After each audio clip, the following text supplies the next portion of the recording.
Ben Carson's first full week as Secretary of Housing and Urban Development got off to a rough start on Monday after he described African slaves as immigrants during his first speech to hundreds of assembled department employees. The remark, which came as part of a 40-minute address on the theme of America is a land of dreams and opportunity, was met with swift outrage online. Mr. Carson turned his attention to slavery after describing photographs of poor immigrants displayed at the Ellis Island National Museum of Immigration. These new arrivals worked long hours, 6 or 7 days a week, with little pay, he said. And before them, there were slaves. That's what America is about, a land of dreams and opportunity, he said. There were other immigrants who came here in the bottom of slave ships, worked even longer, even harder for less.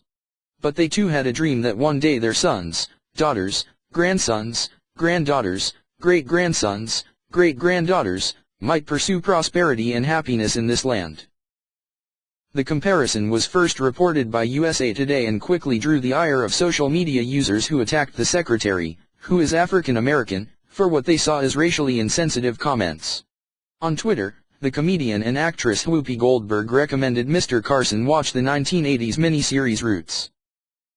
The Department of Housing and Urban Development was stunned by the uproar and spent part of the afternoon responding to the news media on Twitter. In a statement, it said critics were watching only a short clip from a 30-minute speech and were viewing the remarks in bad faith. This is the most cynical interpretation of the Secretary's remarks to an army of welcoming HUD employees, the department said in a statement. No one honestly believes he equates voluntary immigration with involuntary servitude. A spokesman for the department said Mr. Carson's speech appeared to cause little upset among the employees who had gathered to hear him speak. Several hundred people attended the event and many lingered afterward to snap selfies with Mr. Carson, who was sworn in last Thursday.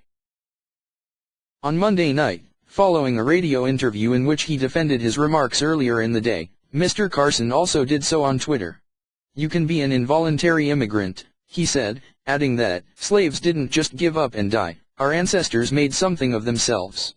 He continued, an immigrant is a person who comes to live permanently in a foreign country. Mr. Carson's speech was not the first time that a newly minted Trump official has caused offense with their handling of African American history. Mr. Trump himself has described inner-city neighborhoods as a crime-ridden hell in need of a tough police response, a vision of urban life that has been received unfavorably by many minority leaders.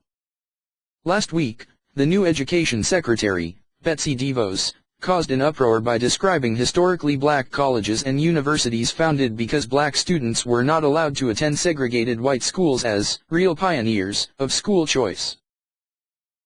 She later backtracked, saying in a statement that the history of black colleges and universities was born, not out of mere choice, but out of necessity, in the face of racism, and in the aftermath of the Civil War.